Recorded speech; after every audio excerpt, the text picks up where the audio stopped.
everybody. We're back again. My co-host, Eric Howerton, and myself, Mark Zweig.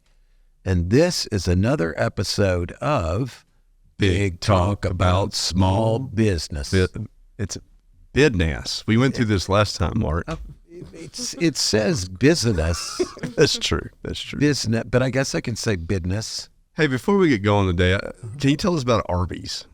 Well, I'm wearing some on my shirt for those of you who are watching this. I was going to ask you, I don't know. Does you fill on your shirt today? They say they have the meat at Arby's, but I'm not sure exactly what that was I ate for lunch. It was they got the juice, though. They got the juice, that's for sure. So there was something sort of unidentifiable that was in between two halves of a bun. But so do you advise folks that are in a rush in business to stop by Arby's, grab you a little something quick, and keep driving to your next appointment?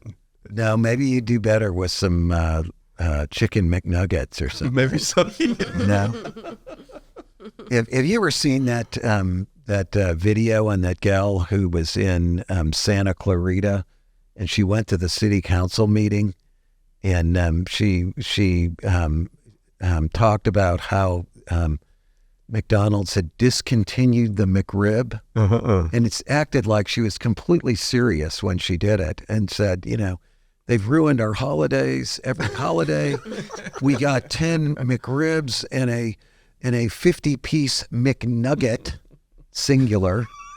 And it turned out she was some kind of a comedian that did this all as a joke, but it's really funny because she keeps calling it a McRib. McRib. Not a McRib, but a McRib. I call it a chopped and formed pork gristle patty. Nice. But hey, but you should check that out. I will check it out. It's really one of the funniest. Can I introduce our guests today? Yes, please. Because I've known these two for quite some time. Yeah. I've known GT a little bit longer. Mm-hmm. I've just gotten to start knowing Raquel in the last few months or so. But it's been awesome. So we have with us today GT Thompson and Raquel Thompson. So thank you for having us. Yeah. Thank you. Thanks for coming. So glad y'all came in because go ahead. I'm sorry. I'm just going to say this is a father-daughter combo. Oh, yeah. Excuse me. Yes. Yeah. Father-daughter. And they're in the music business. Yeah, we have to make sure we say that because everybody always wonder why this old dude's hanging out with this. Dude, I got that one time at a banquet. I was with my 14. She was 14 at the time, and you got dressed up. It was like a formal banquet, and I had somebody judging me across the table. She was actually a client of mine, and she's just because we walked in together kind of late, sat down at their table, and then she finally came over about an hour later. She's like, "Okay, I just found out that that's your daughter. I thought that you were dating her." My daughter was she was so embarrassed by that. That is funny. But I was like, no, this is my 14-year-old daughter. So I get that all the time with my wife. They think I'm her dad. Really? No, So GT and Raquel are in the music business, yes, which is an interesting business of itself. So I can't wait to kind of dive in this a little bit because I'm actually intrigued to learn a little bit more about some of the barriers and opportunities in the music industry. But before we get going on that, GT and Raquel, why don't y'all tell us a little bit about yourself, about your history? All right, great. You want to start? Because yours is shorter. No, I don't want to start, actually. So I am a former touring musician. I've played for Usher, TLC, had a band called the 17th Floor that toured colleges all over the country, mostly SEC schools, toured over 200 dates a year with that band. Was a former technical director at a theater, which I've worked with people as the Possum, George Jones, all the way back that old. Wow. All the way to Bill Cosby. I mean, and, strike that off the record. Well, but it sounds like you were chasing a lot of waterfalls, JT. I'm sorry. I had to throw that. It is one of my favorite albums. Get on that. I do like that album. That shocked me, but that was good. Okay, sorry. So you did. You were running all over the place, though. Yes, sir. Yes, sir. And how many years were you doing that? 80, I think. Yeah. No, long time since before she was born. Mm-hmm. So, I'd been touring forever. And so I would be gone, most of Thursday through Monday, and then I'd come home and shower her with a ton of gifts and stuff. And say you're sorry for being gone. Yes. Yeah. Like a 3-day dad. Yeah. But Reminds me of that Bob Seger song, right? Turn the page. That was your life, wasn't it? yeah. I mean, it was a lot. It was a lot, but I was growing something at the same time, and it ended up being amazing. But I did really spoil her on the way back. Oh, sure. It shows like today. Yeah. She's like, hey, you've been gone for about 30 minutes. Yeah. Where's the gifts? Yeah. But she's always grown up being a daddy's girl because of those times. But she would be in the studio with us and all of those things. Yeah. Did you enjoy that back when? Do you remember those days? Like, I did. Yeah. It was always really fun, and I used to go in there and like try to make my own songs. They were all really bad. They were all bad. It was really fun. It was a good time. Yeah. What did you like most about that? I just liked, it was like, seeing all of that in action. Like, I was a kid, so it wasn't like I was, thinking too deep about it, but just being around my dad and seeing all the instruments and seeing people like sing and do all that in the studio was like really just like, wow, like a really small kid.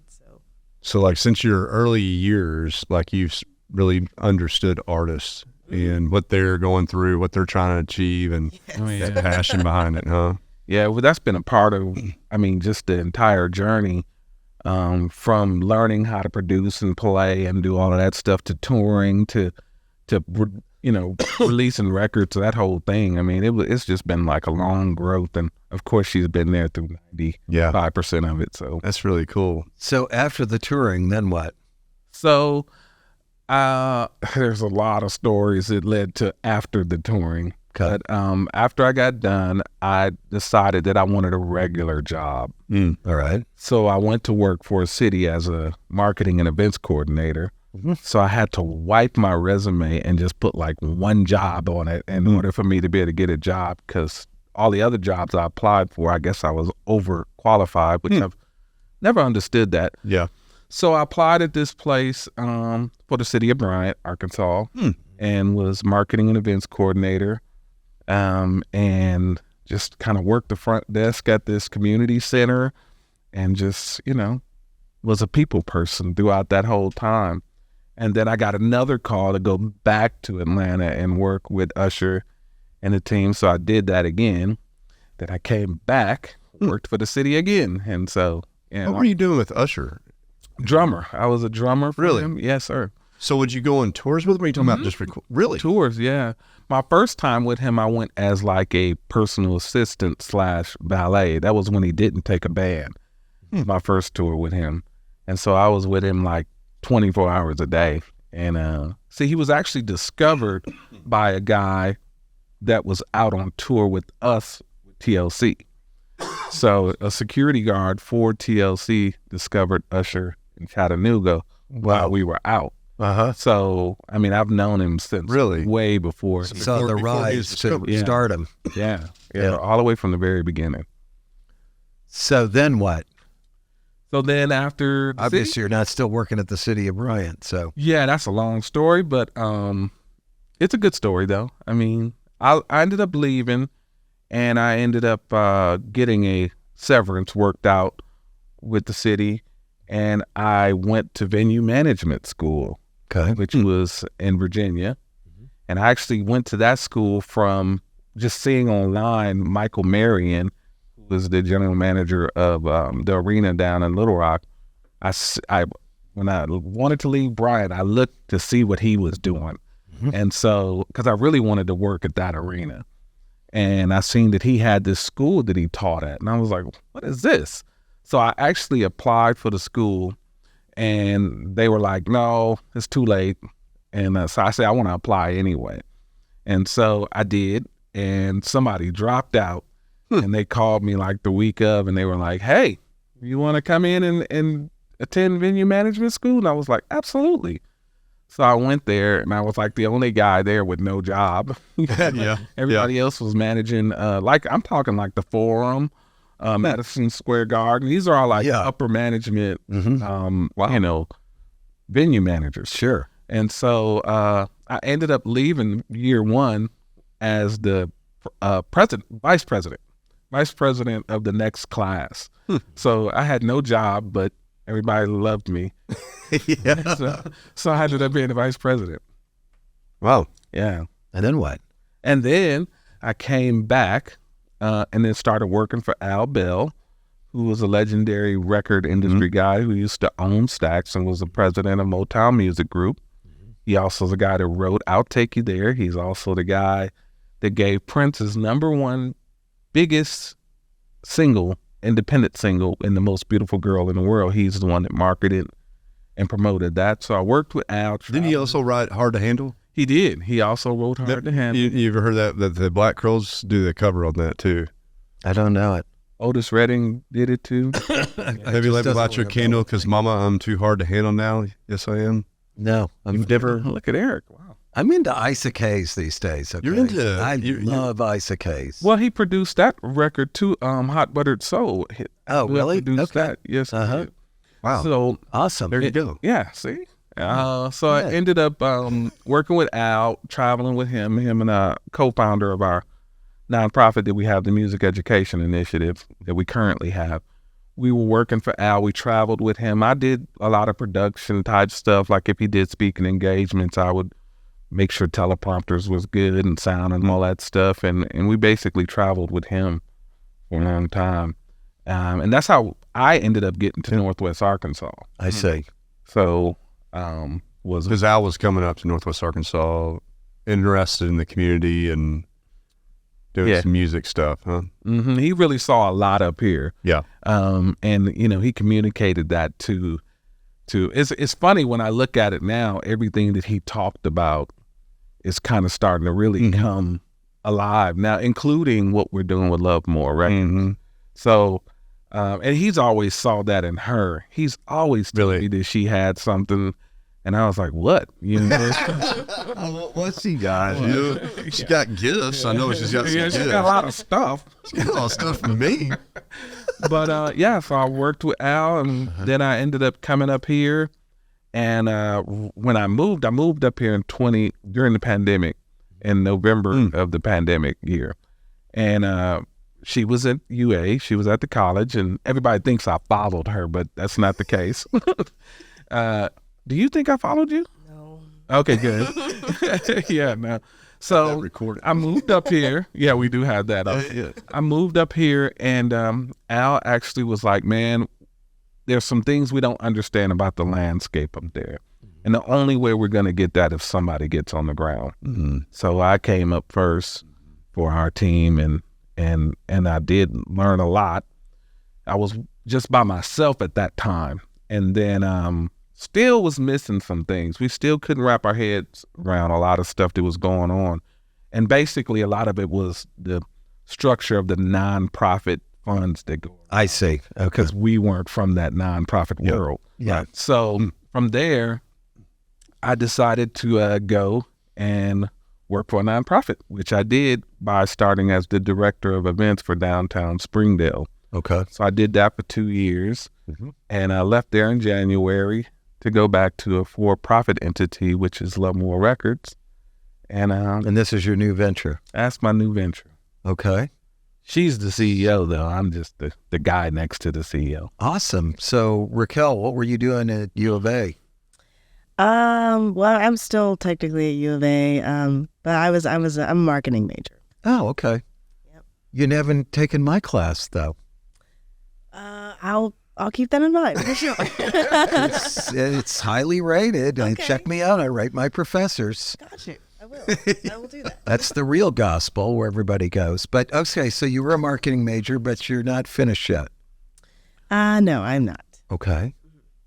Yep. And so, but Listen, one of my daughters was on the 7.5-year plan, so it's okay. Don't feel bad. Yeah. Right? The 7.5. Yeah, don't feel bad. I can see you're like, well, so what do you do in the meantime? I mean, like you do a lot of different I things. sure do. What all do you do? Well, I'm a DJ. It's like my main thing. I've been doing that just forever, ever and ever. Kind of like running your own DJ show, basically. Yeah. I started when I was 11 and Wow, that's cool, ain't it? yeah. speed ever since. And then I started in an electronic music event organizing thing with me and a couple other DJs who are also my really close friends. And that's been going great. We actually have a show literally later tonight. And so that's something that's been... What do you mean by electronic DJ? So it's like electronic music, like house music, techno, Okay. like all the electronic music genres. We put on shows that are revolved around that. We book local DJs.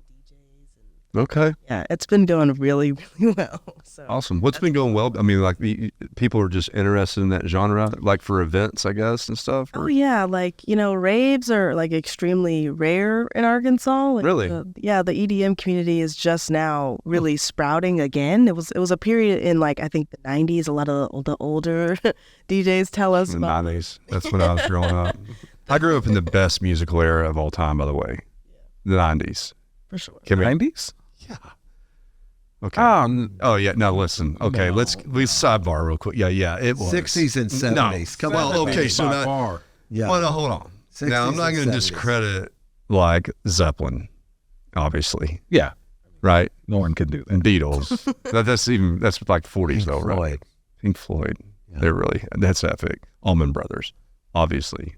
The Door. A lot of them. A lot of good ones. Yeah. But think about the 90s. Okay.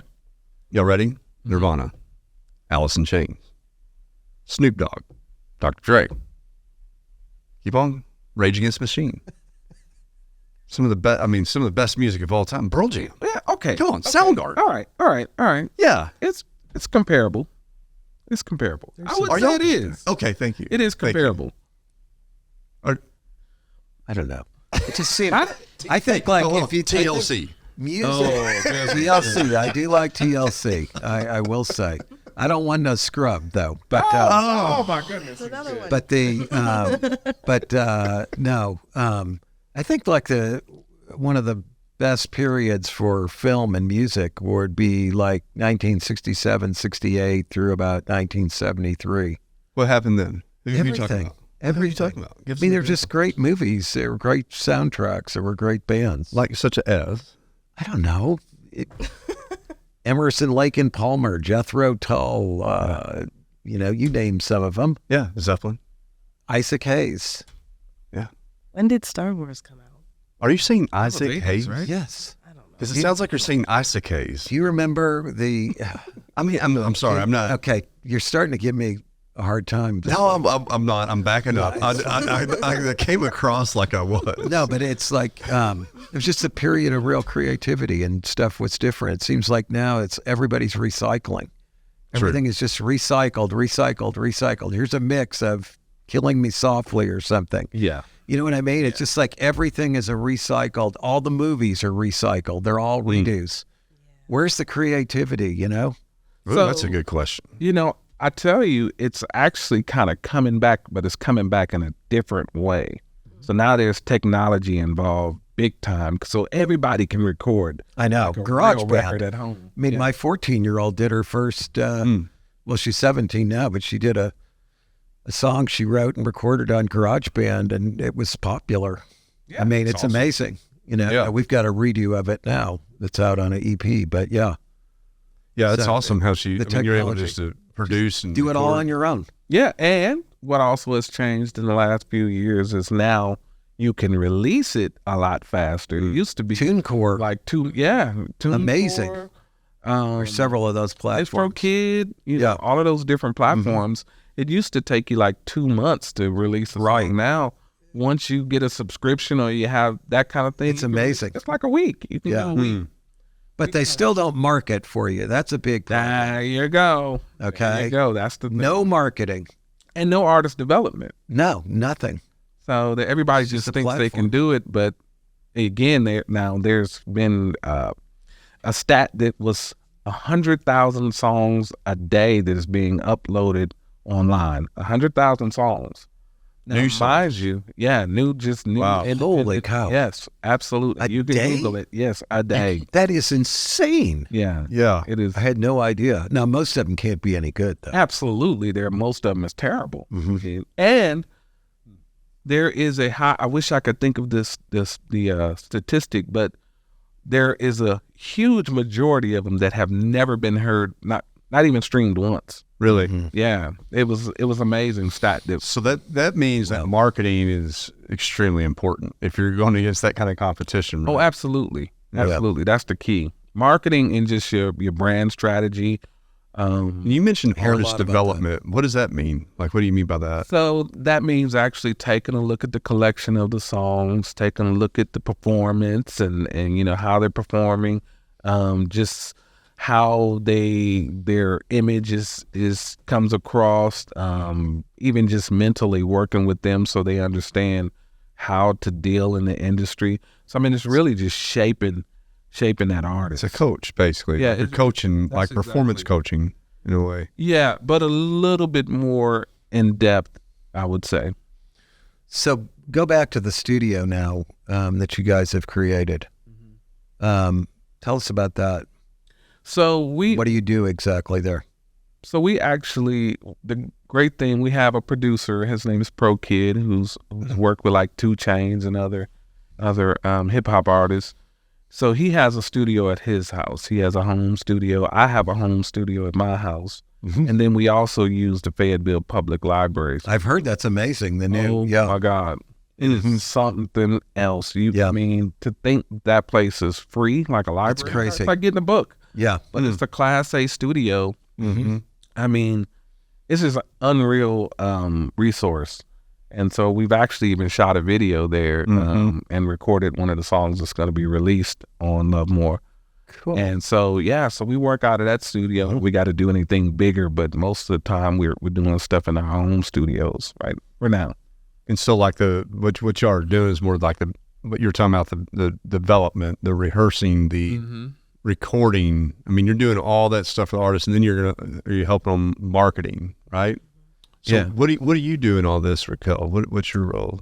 I handle more of like the marketing, like keeping everybody in line and moving things forward kind of role. So I know Like working with the artists? Yes. Okay. Like I work a lot. I work with each one of them individually and develop branding and vision. And like, for example, I've sat with all of them recently and just kind of talked about like, what do you want the overall message to be from this upcoming release? How do you want it to be portrayed online and, traditional media? Like, what do you want people to feel whenever they hear the songs? And then I coordinate like videographers, photographers, like get spaces for them to shoot music videos. Like I set all that up so then they can execute. I'm sorry, Eric. Well, I was going to say, like, just kind of, I'm thinking about this a little bit, in marketing, as you know, you teach it, right? Right. And so a lot of times when you're talking with clients and marketing, right, a lot of times clients don't know how to market. That's why they're therefore hiring a marketing agency, right? So I think it's kind of like the same with artists, but it's try to, there's that level of they have a passion or they have a desire to be represented in a certain way, but you as a professional in that, or you're consulting, you're hearing that, but you're also directing and guiding it to more of a professional direction, right? Is that going with like even logo development to song choices even? Oh yeah. Like Really? I was even talking to one of our artists and he was kind of voicing his concerns about what season that he drops his songs in. Like, oh, this sounds better in the summer and this sounds better in the winter. And we were like, I mean, I guess you got a point, but we were also like going back and forth with him about like, it just depends on if it's or not. Right. Like I've heard of songs that sound like there's summer songs that like went crazy in the wintertime. So Really? Yeah, like, well, if it's called Summertime, that's a summer song. But Or winter time. there are some like that. Yeah. definitely. But I got a question for you guys. So my experience is limited with recording and all that. I got one daughter who's into it. I mentioned to you, writes her own music and performs it. But seems to me like most of these artists, they only think about the music creation. And after that, they just think that the world should be to pass to their door and they're going to become instantly famous. Do you guys find that's the case? I would say with some artists, yes. But a lot of them nowadays have the understanding that they have to put their marketing hats on, at least for a little while. Like, the social media marketing and the marketing in general has fallen a lot on the artist because a lot of audiences online want to see the artist and they want to feel like they know this person. Right. You have the whole Doja Cat thing now where she was just like, I don't know you guys. We're not friends. Like, I'm a singer and you like my music. That's how this is. And everybody was hurt and taken aback by that because that's not how it is nowadays. Like, people do want to feel like they're your friend. And are there, like, controversies within that? Yes. But, it allows you to fully communicate who you are as an artist and a person. Like, when you're the person involved in the marketing. Right. We've explained that there are some of our artists that like hate social media and are really not that great at it and would prefer that we do everything. I understand. Though we've had to explain to them, like, it has to be kind of a 50-50 situation where we can set up literally everything for you, but we need you to create the content. Right. Because they're not going to respond to Love More Records. They're going to respond to Sarah Lily or Bang or whoever we have. So Sure. So how do you guys make money? I mean, do you charge these artists for all these services that you're providing? Or do you hope that you can make them successful and take a cut of what they do? How do you do that? How do you monetize this? So what's funny process? is we have this thing when we're talking to business people a lot, and they go, well, I don't know the music business. And we go, well, do you know business? And they're like, yeah. Well, I mean, music business now is retail. Mhm. I mean, you're selling T-shirts. You're probably selling the merch. more. Yeah, the merch. You're probably Yeah, I've selling heard that. more of that than records. Mhm. Vinyl now has made a huge resurgence, Hmm. especially for independent artists. Mhm. And most of the time, you can sell that vinyl for, $40 to $50 per record now Wow. at Okay. the shows Uh-huh. because it's a limited amount and they can't get it everywhere. So if I come to your show and I know I can't go to every store and get this record, I would definitely pay $50 for that record. But that takes an investment on your part to produce the record. Absolutely. Takes some capital to do that. Yes, it does. And then you may end up with a record that nobody wants, conceivably. That could happen too, right? Well, not from us. It could. Oh. But yeah, There's one thing to be said though, which I think is kind of neat, right? Uh-huh. If you do, I get your point. If you do produce these records, though, say you produce a few hundred of them or something, right? And then you have a lot of the, like you said, they're being sold at live shows. So you have like this captivated audience there, right. I mean, it's kind of like like bringing all your clients in one spot, and you have something that they all kind of Sure. want, Now, right? I've heard this before. From, interesting. I've got a friend who's a quasi friend who's a producer, Mm-hmm. and he was over at the house. You probably know the guy. But anyway, he was over at the house last week, and he was talking about how the merch and all this is such a critical part of what they do today. But so you said something, though, that I want to come back to. At the venue, at the live performance, is a live performance always required today for anybody who's going to be known for their music? Or does anybody make it strictly off what they produce and stream or sell on, Apple Music or whatever? I would say live shows are still a huge Is it a aspect. must? I would say so. I would say so. Uh-huh. If you want to have any sort of success. Now, you can start off doing live shows, and then once you've had a fan base, Right. pull back. Uh-huh. But you got to get on the ground these days. Why is that? Well, I think one is the connection, the personal connection. Two, the opportunities exist more and you going and being able to play a venue than it does getting on the radio and TV and all of those. So the opportunities are So a little bit there's more accessible. opportunity to basically distribute your music. Yeah. If you have people that are, even if you're opening up for somebody or you're part of some sort of festival, like you have that captivative audience, and it's harder to get on a radio and be pushed out in front of that kind of mass audience is what you're saying. Well, not everybody even listens to the radio. No, yeah. right. But so is it, I know back in the old days that the record labels would go out and push their music to the DJs to try to get them to play it and all that. Does that still happen today? It's heavily multi-layered nowadays. Like we're kind of pushing it to everybody, but DJs are still a very vital part of the community. Are they? Okay. Yeah, it just really depends on who you're sending it to.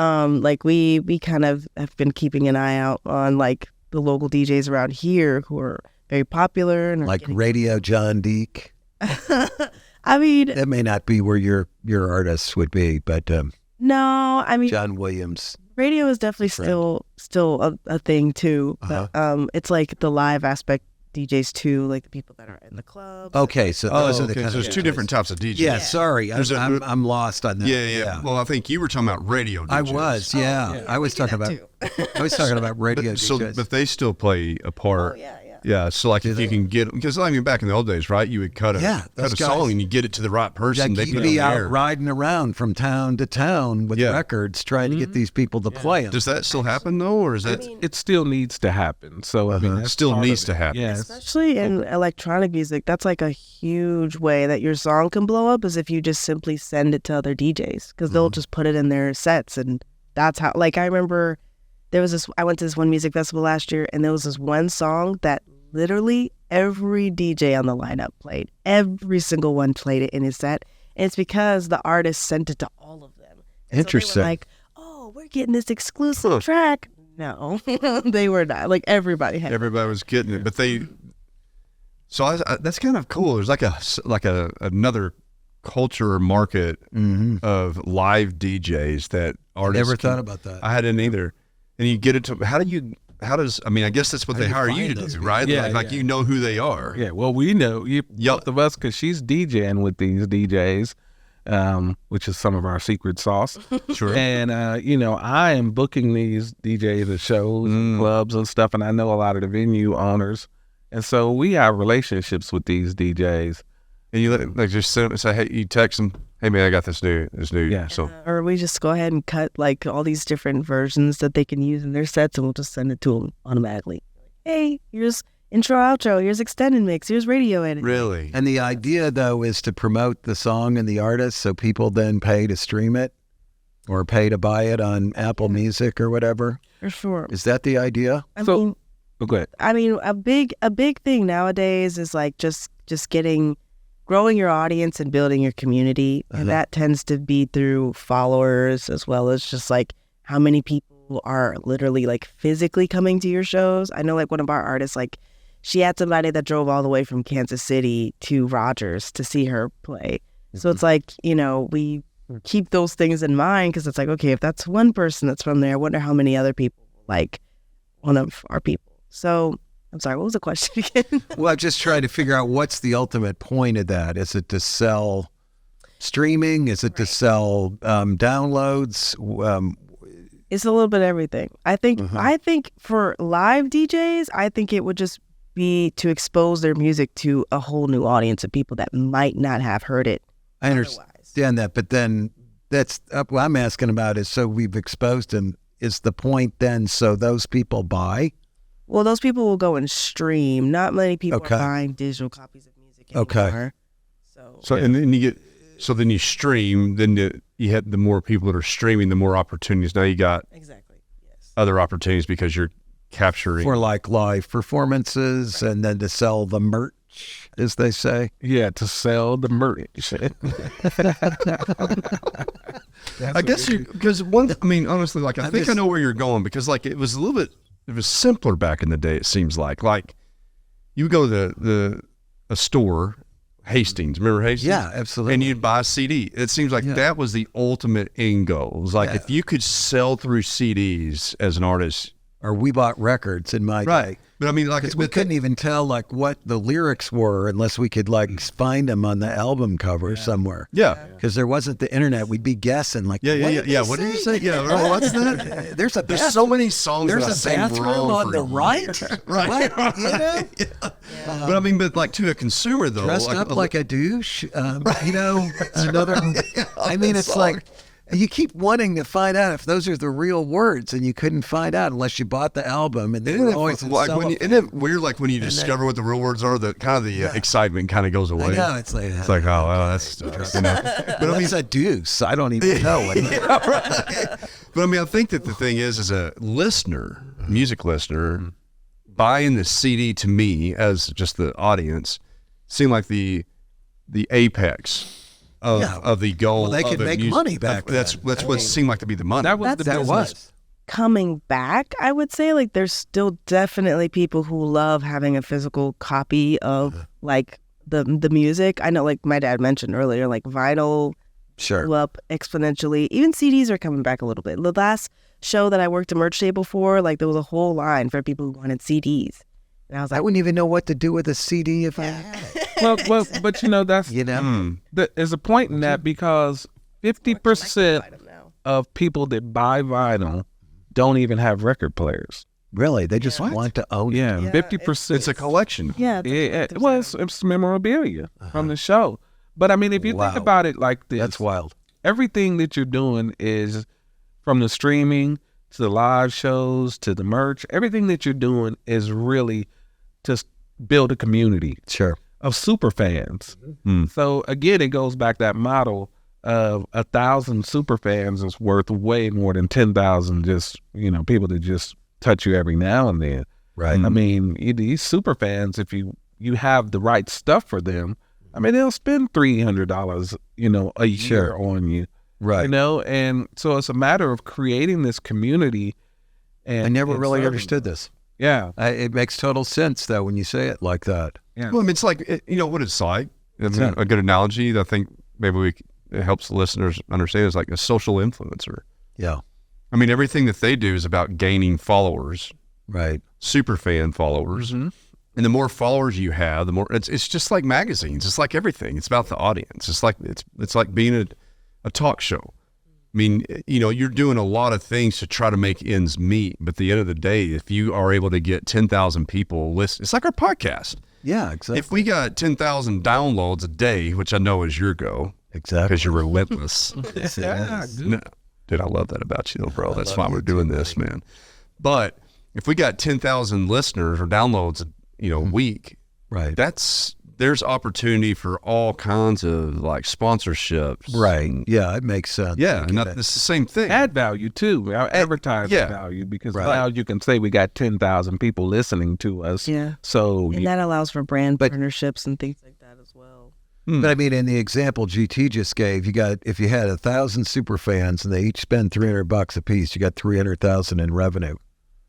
So that's Yeah, just your revenue right there. Period. Yeah, that's It's not Yeah, doing all the other ancillary things that could come from it, like I get shows or booked, or somebody wants to advertise on my YouTube channel or whatever. mm-hmm. So that's just straight up revenue. So that's pretty direct. I mean, Yeah, it's a direct revenue line yeah, that then also accelerates all kinds of other new revenue. yeah, lines, creates right? other opportunities for you in the process. yes, Makes sense. yeah, that's exactly how it works. And the streaming, as we all know, people don't make any money from that. So streaming is now like your mini commercial. When you play a record, I mean, it's The about trying portfolio. it's about trying to get fans based on. So define streaming for our listeners, and even for me a little bit, because I think seems like it's a kind of an in general term, streaming, like Netflix streams. It's Pandora and Spotify are the big. Is that what right? that means? yeah, And Apple Music. Apple Music. Yeah, the short version is DSPs, which is digital streaming platforms. That refers to Apple Music, Spotify, Pandora, Amazon Music, YouTube Music. You also have TikTok Music coming out soon. Yeah. TikTok. I feel like I'm That's coming. missing one. There's a million of them, but you're talking the biggies. Yes. Yeah, sure. So that's the So streaming. every like, time somebody listens to that song, they get paid a little bit a fraction. because the platforms get paid a bigger fraction. A lot bigger. And the biggest artists on the platform are getting the most cut from the pool. So Oh, okay, Billie because they're Eilish's- negotiating a 50-50 split versus the it was really more of the record. Well, it's labels. same with It's not a split per se because people pay per month. You see what I mean? You pay so Yeah. much per month to be on Pandora and you can listen to anything you want, or so much per month on Spotify. It's not a download where you own that Right. song now. right. That's a different It's deal. a fraction of the $9.99 per month. No, it's just a payment per play. It has nothing to do with the $9.99. That's separate. You see what I mean? Yeah. So like you might get like a half a cent every time that somebody plays your song. That'd be nice if they got. It's not that much. I look at my daughters and like today her account balance was $3.53 from streaming. Yeah. Okay. Okay. I mean, so It's hard. You're never going to get rich from streaming. No, so that would be like, 1,000 downloads during a period and you get $3.53 or something. So Does that sound about right to you? Yeah. That is correct. So therefore, if you sell a piece of vinyl for $50, You made a whole lot more money. that's right. Yeah. So I mean, it's That's a whole different deal there. yeah. so I never thought about that. yeah, so this whole streaming thing then has been quite the disruption in the music industry. Oh Oh, sure. God, yes. Yeah, it's been terrible for For the music, for the artists. the artists. It's been good and bad. Yeah, At I the was same time. What's been- terrible all in Well, all. what's been good then? What's been good? I mean, I think the bad's pretty obvious, right? Cuts, yeah. A lot of cut. I would say streaming has allowed you to literally like listen to your favorite artist anywhere you want, Yeah. whenever you want. Oh, we love it. Yeah. Yeah. Oh yeah, for sure. Like the I mean, consumers it's great. think it's great, but from Yeah. the artist standpoint, yeah, it's not the best. Is there any pros though for an artist about the whole streaming? I would say if you're a bigger artist that has more streams and more followers on Spotify, that's just another way for you to make even the smallest amount of money, more money. I know on Spotify they have like all these other features on their app where it's like you can sell merch through there, you can tell people about your shows through there, you can also do like little thank you videos, like hey guys, like personalized little videos for your fans. I know sometimes I get like alerts from Spotify. It's like, hey, so and so has a gift for you for listening to their new album, and I'm like, oh wow. yeah. It's like things like that where you can personalize the experience even more, and you're not even really talking to they're just listening to you. But The other thing is also the gatekeepers are now gone. I mean, Right. we were coming up. Yeah. You had to be a certain person or be with a certain label to get that music out. Exactly. Now those gates are just it's busted open. So what's Anybody happened can- to those gatekeepers? I mean, are they still going strong? I mean, have they suffered too? Or? They now control the upper what I was gonna level. say. So they went up a level. So now it's harder to get to the major money because those gatekeepers just went up to that There- level. What does that there's- mean? I mean, that's like, it basically means like there's Beyonce and then there's the small artists. Like there's really not a. It's hard to so it's hard. There's the middle class, so to speak, Yeah. of artists. Extremely oversaturated. So it's hard to like break through the noise if you are a mid-size to, that's 17th floor would be an example. If y'all were cutting your own music, right? I mean that's kind of would that be like a mid-size group? Would you say Yeah, an artist group? We would have definitely been a mid-sized group, which we did cut our own record. But what we did, which was different, is we actually played our music in our show live for 1 year. I told these guys after we produced the record, we're going to do 365 days and we're not going to tell a soul who this artist is. So we would play in our show cover songs. We'd play Nelly and play all of these hip hop songs and everybody would be going nuts. And we'd slide in one of our original songs right behind him and everybody's still dancing and having a good time. And then for 1 year, we played these songs until we got basically through the whole entire album. Then we had the album manufactured, and then we sold the album at the shows by saying, you remember that song, Throw Your Back Out? That's ours. And they what? You know, Really? it was amazing. And so we were able to sell so many records, and we weren't even pursuing radio because we had so many tour dates that it was like, we don't need radio, which is what's happening now with a lot of current artists. It's a lot of artists that aren't on the radio right now that are making a killing Because of tours. because of tours. And then now the floodgates being open, social media. everything. Yeah. If I wanted to pay a DJ, a radio DJ, not your DJ, Not a lot of Raquel, DJ. yeah, to play my daughter's music, would there be people that would take money from you for that? Is that ethical? Is No, that it's legit? illegal. Yeah. It's Okay. Illegal to what? to pay a DJ? a radio DJ to play your music. I didn't know. That's why I asked. Yeah. But I can go buy ads on the same radio station. Sure can. Yep. So that's how you Exactly. kind of get around that. So you could go develop an ad and have an ad for your Right. daughter Yeah. to promote to the listeners, but you can't pay the DJ to play the song. Correct. Huh. Now, if he plays that song after you spent some money on some ads, That's different. Okay. Yeah, that makes sense. It's kind of like an advertorial. It's like you buy an ad in our magazine and we'll write a real nice article on you. I always loved the PR people who did that. It's like, pay us $2,500 a month and we'll get you in print. And then, good news, you're going to be in the Business Journal. All we need is a $3,500 full page ad, and then we'll get your article, an article on you in there. That's pretty much how it's kind of like that. That's what you're saying. Those gates. So can we go back to the big record labels, right? Sure. Who are the big record labels? Yeah, first of all, who are Sony or Sony, Universal, RCA, MCA? Is MCA somewhere? MCA is not around, I don't think, anymore. I don't think so. But it's just Sony, Virgin Records, Universal, and like the three big ones are Sony, Universal, and I'm missing the third one.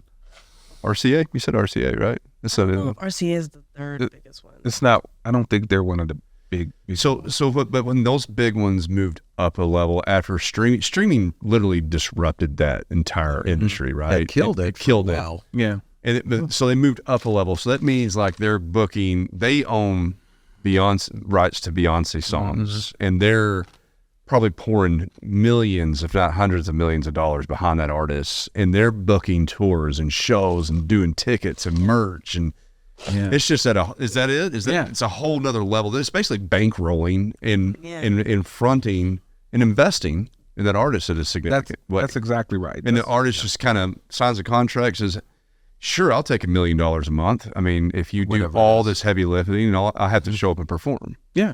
Yeah, is that it? That's pretty much it in a nutshell. And then they're able to also control radio, so that's why you only hear a certain set of songs on radio. Like over and over. For us to get a song on the radio, they kill it. It would be difficult, except locally here, we do have a supportive radio station. Still, but, most like radio syndicated, stations are like Sirius XM and iHeart, so you're not going to get on there. So they control the radio about what means. They like say, okay, Beyonce's got a new album, and we're only releasing these 2 songs from the album that can be played on the radio. And then they send it out to all the big radio stations, right? Is that correct? Yeah, that's correct. And everybody signs a contract, and then if you play this song, or you can pay me to play this song on your radio for the next year. No, you can't pay me to play the song on the radio, but I can buy ads or do different things on your station to encourage you to play the music. That's what we're just saying. Yeah, really. Yeah, that's a big shot. And they don't pay for those music. The record label wants them to play the music because that promotes their music or their. So the big radio stations do not pay for the rights to play those songs. They don't. And what's interesting is, they don't. What's very interesting is, and I think we just found this out at a music conference we just went to. I didn't even know this, but in the United States, we're the only country that does not pay artists per play. I mean, I always thought for years that I thought we did, but they don't pay artists per play. So they're trying to, raise legislation up for radio stations to pay. Because there's so many royalties that we're all missing because of that. So. Yeah. But the radio stations feel like they're doing the artist a favor, I guess, in a way, because they're promoting them, right? Right. And then the other crazy thing is in other countries, they don't pay American artists because American artists don't pay them. Radio stations, meaning. They don't pay us because we don't pay to play there. They don't pay, so they don't pay us. So the European radio stations get paid to play. Yeah, they pay their artists to play music, and we don't. Okay, so they won't play us, basically. Well, they'll play us, but they won't pay us. It's a royalty thing. It's not like It's so complex, right? But I mean, I guess this music industry's been going on for a very long time. Yeah, it's one of those things. It's like, it's an old communication driving business, right? It sure is. Yeah. So, man, that's interesting. So, on the medium side, like if you're talking about the medium size artists, right? They probably, what classifies that? Like they currently are going to shows. They got kind of this super fan following beginning to develop. They're getting booked, and then they start cutting a record, or maybe they've cut a record. They're about to release their second album. Is that what the medium size is? I would say that the definition of that is probably more if you're making a living from it would probably be a good gauge. Start to become pro. Yeah, good gauge. If you can sustain yourself as an artist and you're bringing in enough revenue and you can do that year after year after year, you're probably really considered more of a mid-tier artist. But again, like Raquel was saying earlier, the difference between a mid-tier and an upper-tier artist is it's such a big difference. Yeah. Which is one of the things that everybody's kind of complaining about and that have issues with. But the good thing about that is that still down here on this level, which is the lower level, you still can create those communities. You still can bring in revenue. You can create your own little pocket of the industry. Yeah. And it could be very successful, and you won't even be on the radar. You know? Well, you pointed it out. 1,000 fans, if they're hardcore, they're the super consumer pays $300 a piece. Yeah, that's a $300,000 chunk of revenue for somebody that you're saying may never hit the radar. Right, is the bottom line of popular. They're on their own radar. The 40 hits. Yeah, but they're not. Hits. Yeah, and so. What Raquel's, with her brilliance, what she decided is originally I was like, well, let's go get an artist and let's do this. But then she was like, well, we're probably going to need more than one. So it's like, oh, okay. So you get 5 artists that have 1,000 fans, that have 300, $300. Right. Then you start getting into a business. Yeah, that makes sense. Yeah. So now all you have to do is make sure, A, your artist is a performing artist, so they can go and do shows. B, their music is good. You got to make sure the music is good. And C, the thing that is missing with a lot of people is you got to be able to follow the technology, meaning in the marketing and I believe the marketing data. Sure, all of that. Data analysis in music is huge, and most independent artists are not aware. It's everything in marketing today. I mean, Eric understands all that. I don't, but it's like I get these reports and I'm like, tell me what they say. And then I don't know. How do we increase it? Whatever it is. How do we increase it? I want the numbers going up. That's it. Whatever like, how do we? I don't care. Yeah. But that makes a lot of sense though. And I'm sure the marketing is a huge weakness for all of them. And, even what's happening nowadays, especially with data analysis in music, is that like the A&R guys are focusing more on that. You're talking a foreign language. Artist relations. Repertoire. It's basically a connect between the artist and label, or artist and entity. That's our A&R. Is that an agent? Manager? He normally works for the label. He's just the go-between between the label. I see. Yeah. Of the label. Yeah. Of the label. Yeah. Okay. Well, it's a title. It's a position at the record label. Okay. Sorry. Yeah. That's all right. We're learning this. Yeah, loving it, man. This is so intriguing. Go ahead. So that guy, that representative, when they are charged with looking for new talent for the labels, the labels could care less about whether this person is talented or whether this person is going to last 5 years. They care if their numbers are doing great. So there are tons of artists right now that, have millions and millions of streams that will not be like relevant in a year and a half. You know what I mean? But they have good numbers. Yes. Yeah, they have good numbers. So now the record label picks them up to get those numbers because more numbers, the more numbers for them. The work was already done for them, essentially.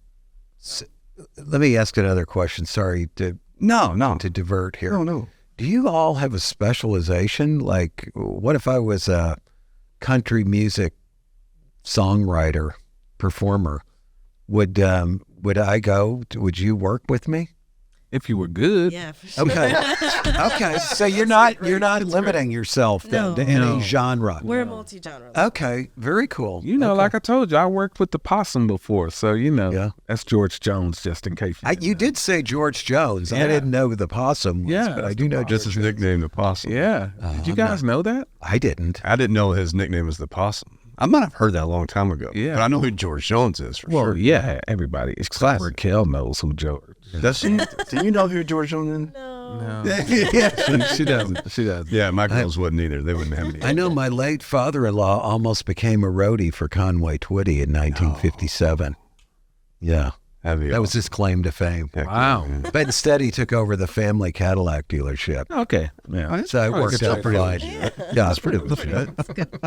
So multi-genre. Yes. Multi-genre. Okay. Why is that? Just what's the philosophy? Well, number one, like we just didn't want to do a singular genre label. Let's get locked into. Yeah. But two, you end up diversifying your audiences and your revenue streams when you do that. So, and another thing is like none of our artists are competing with each other, really. Like they're all in such completely... That makes sense. Yeah, they're in all different communities that like, you're never gonna run into. Yeah. Oh, this person's getting more attention. Than this Never person. really thought about that, but I could see that'd be a problem. Yeah, you get a show booking. Similar, Yeah. Like basically, you could have there's a festival going on. You could get all 5 of your artists. Absolutely. For sure. Absolutely. Because it's not going to be a redundant show. Right. We've had Unless it's a bluegrass festival. All of them have played, and it's always a Conwell. Where people are like, we love that it's different every time at each person. And we're like, that was the plan. Yep, that's the plan. And we have alternative soul. We have reggaeton. We have hyper pop. We have hip hop. And we have singer-songwriter pop kind of thing. Awesome. Yeah. So I'm going to take it back to my own personal question. Of course, yeah, Mark. I mean, might as well get a free 17-year-old daughter. She can't perform anywhere with booze or whatever. What do you do with somebody like that? So actually, this is something that I did when I was growing up. So I was playing in clubs when I was like 11 and 12 years old. And it was because I had a guardian with me. Okay. And, you just go to, well, first of all, I was actually being asked to come and play at these places. So there was that element. But the organizer of these shows at these like 21 and up or 18 and up clubs, we would just be like, hey, like, we'll have a guardian there. Raquel's not going to drink anything or do anything crazy. Like, we'll have like a specific... A lot of times, like I would just be in like the VIP area or a secluded area, so I wasn't around any patrons. I see. Somebody would see an 11-year-old kid, and they're like, "What is going on here?" So I just wondered about that. Yeah. Because, some of these people in the past, like the Tanya Tuckers, they were out there at like 13 or 14 singing Delta Dong through her nose. Yeah. That nasally. I can't quite.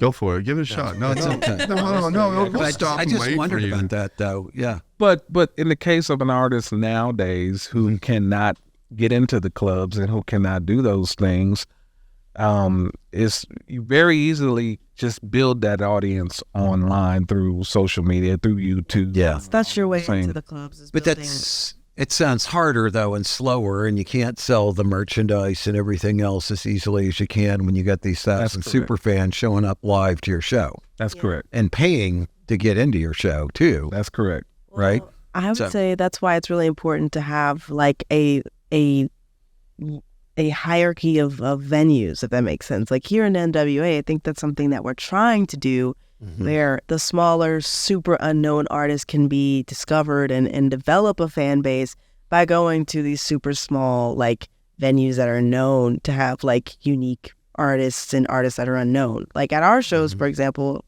like the EDM shows I was mentioning, like none of the DJs are very well known. Like people just know that when we put on a show, it's going to be a good lineup and it's going to be good music. And then they find out about the DJs that way. And we always be sure to like encourage everybody to like follow them on Instagram and look at their websites and all that. So how that kind of happens like in a town like Northwest Arkansas is if you have more of those smaller, like low stakes venues, they can slowly build up a crowd to get to that mid-sized venue and then eventually a George's and eventually a JJ's and eventually, and bigger. Yeah. That's interesting. So y'all are actually, you're not only helping the artists, you're legitimately helping the venues. Oh Yeah, yeah, like the way in which we're trying to operate Love More is beneficial to everybody in Northwest Arkansas. Like our end goal is like for it to be something that creates jobs and supports a sustainable music ecosystem here, not just in Northwest Arkansas, but statewide. Because something that's just known about Arkansas is that we're a music industry desert. Like when we went to the Music Biz conference in Nashville, we were the only people from Arkansas there. And every time we mentioned we were from Arkansas, they were like, what are you Arkansas, what's that? Yeah. But they also loved y'all too because you were from Arkansas. Isn't that crazy? Yeah. Y'all get that? I'm like, I'm living in Arkansas. They're like, oh, tell me more about that place. It's like, do y'all have running water there? Yeah. And I'm like, not really. But I would say, yeah, got a cement pond too. You know? So artist fatigue, does that happen? Absolutely. Oh, yeah. Yes. Yeah. Especially, probably more than ever it happens. Because Just running from place to place, playing all the time? I would think. yeah, and not even like the live, like the physical, like live aspect of it, but just like the marketing and the booking and I mean, we were talking to one artist that was a potential more artist, and they were like, we can't do it anymore. We cannot manage ourselves and do all this by ourselves because we also have to rehearse and create music and practice. You know, like it was So they're coming to you to help with that. Sure. to alleviate all that stress. Yeah. And then we come up with strategies for marketing and then just putting the product out, recording the records. We listen to all of the demos. Sit back on a money question. Do you charge these artists for your services, or do you just simply bet on the ones that you think you're willing to invest in and then recoup it later through the sales? It's more of that model. The latter model. Yeah, the latter model where you find those people that are You're taking risks then with your time and your money. sure, but not a big one. Okay. I mean, again, most of these people, we don't just find them like yesterday and then work with them today. It's like we've watched them play. We heard their music. It's some research. It's some R&D before you actually sign with them and in our case, what we're trying to do is really create a new industry model. So our situation is not where we pay them or they pay us. It's a partnership. I see. And it's an equal partnership is what we're trying to build, not like what the current industry is, where they give you a ton of money and they basically own everything that you do. We're trying to, create an equitable situation for the artists and encourage everybody on the team to work.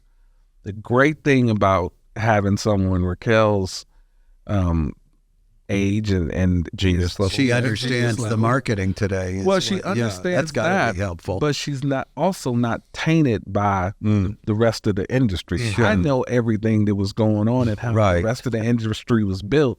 Right, And I she get it. doesn't, so she's like, well, that that's doesn't make any sense. Yeah. Why would you do that? Let her freely think. Yeah. Right. Like- but I mean, like you take It something makes like total this. sense. I'm amazed that the industry has gotten away with this for years and years and years. But the industry would give an artist, let's say they give them $1 million, right? Okay. As an advance. And then the artist has to pay that back. Well, they're splitting the revenue, the label and the artist. They're both splitting that revenue. So the artist has to pay that $1 million back out of their percentage of that split. Right. Then after that's paid back, then they start to make some money. Yeah, then they start to make some money. But in the middle of that, the label gives them more money. Yeah. I see. Yeah. So they keep them indebted in a way. Yeah. Yeah. And guess who owns the rights to the music, right? Yeah. Yeah. The label. Yep. Wow. That's exactly what happens. Yeah, that makes total sense. That's very interesting. Sounds like a business that I was trying to get Mark into. I was like, hey, listen, I'm going to give you $1,000, Mark. But you need you to keep writing. Yeah, exactly. The book publishing business, in a way, is sort of like that because you have to pay back the publisher for the costs of producing your book before you start getting any royalties. Yeah. So it's kind of what you just said there. But you don't get into the actual production of the and arranging for studio musicians and recording and all that, do you? Or do you do We're that? doing that too. Okay. We're doing sure. So who pays for that? The artist or you guys? Well, the artist eventually will pay for it. But, again, with the new model, I believe that the fair way to do it is if I'm going to make money from it and you're going to make money, we both should be responsible for paying for that. I see. Okay. Well, that's a more attractive model than for the small artists if they don't have to pay everything 100% Right. themselves. If there's some assistance from knowledgeable people as yourselves. Give some guidance. Yeah. I mean, well, there's a lot to it. I mean, you got to get the right studio musicians. You got to get the right producer. You got right place. Yeah, all that is all critical. I was talking with this guy from Nashville. Was at my house last week, and he was saying like even different studios have different sounds. Yeah, sure. Like they want to go to what's the one in Memphis that's got the pegboard walls or whatever. Royal Studio. Yeah, because like people want it just for that because the sound is different. Yeah, if it's recorded in there. And Royal does sound different. I mean, they recorded the horns for Uptown Funk. You know, Bruno Mars is big hit in there. Oh, really? And yeah, they recorded the horns, and then they recorded the end part of the song where Bruno Mars is doing the chant and all that stuff in Royal Studios. Huh. And if you've been in there, you would think to yourself, "Oh my God, this is like the worst thing ever." I mean, it is old, but it's cool though. Oh my God, it's great. It's absolutely amazing. All the people that came through there, and and it's where Al Green cut like "Love and Happiness" and you know all of those hits. Cool. And the producer, Boo Mitchell, is now who is the son of oh my gosh, I just had his name, Willie Mitchell. Willie Mitchell produced all of Al Green stuff. Boo Mitchell now owns that studio and runs it. And so it does have a sound. Absolutely, it has a sound. Well, hey, we're at an hour. I know. Podcast, man. We're hour 15. This is awesome, man. It is. It went by fast. It's so interesting. It is. We've never really talked to anybody about this business. I didn't know anything about it. Well, you know, it's funny because I'm sure if we it's just because of the tradition and the age of the music industry, right? I mean, there's just been, reminds me of an ad agency business too. Like there's a lot of history to that. And things have been done certain ways because you just keep stacking, and people compete. And I mean, heck, the people that create a lot of these rules and ways of doing business are no longer with us on the planet, right? You know, but the way that they did it continues on because it's just the way it goes. And that, you know, I would say the same thing the ad agency business and about every business, TV including, disruption galore because of the internets. Yeah. And the smartphones. The internets. Yep. And they don't run out. Yeah. I had one guy one time at our office came running down the hall in the middle of a work day. Hey guys, the internet ran out. Oh. I was like, you can't run out of internet. What does that mean? Yeah, I don't know. But he was in a frantic too, because he's like, you know, working on something, trying to get some emails out. Should have sent him over to the Walmarts. Go after run down in Walmart. To the Walmarts. I don't know why it's got a plural. Or go to Targets. Or Facebooks. No, my 103-year-old soon-to-be mom, who turns 103 in September 10th, she calls it the Facebook. Oh, gee, man, that's what it was originally called. She should copyright that. Yeah, she should. But no, it's been very interesting having you guys. Is there any last words that you would like to get out there to our audience? Well, I'll say one thing. Okay.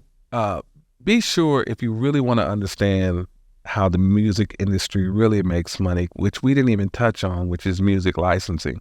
If you look at the billions of dollars that these companies are spending to own legacy songs and catalogs. Yeah, it seems like huge money there. Yeah. It's absolutely a whole nother topic that you can get into is just music rights, owning those rights. Licensing for like what? Like buy all Bruce Springsteen songs for whatever the tens of millions that he sold them. Yeah. And then do what with it though? So how do you make money? You own it. You own it. So you're licensing for films, you're licensing, you're putting them on streaming platforms, you're making that money, you're making it from YouTube. Oh, no, you can get it anytime. Yeah. Anytime anybody you can performs it. Somebody owns Michael Jackson. Somebody owns Prince. Some old school, like somebody owns everybody. I could own some like Alice in Chains tunes. Absolutely.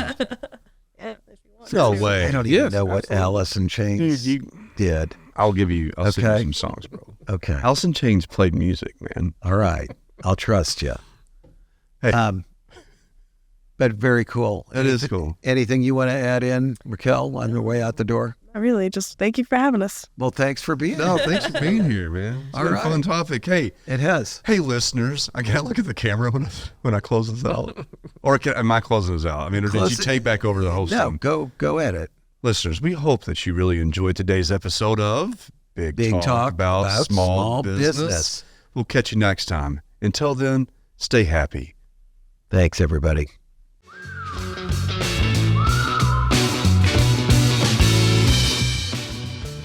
Thanks for tuning into this episode of Big Talk about small business. If you have any questions or ideas for upcoming shows, be sure to head over to our website, www.bigtalkaboutsmallbusiness.com, and click on the Ask the Host button for the chance to have your questions answered on the show. Stay connected with us on LinkedIn at Big Talk About Small Business. And be sure to head over to our website to read articles, browse episodes, and ask questions about upcoming shows.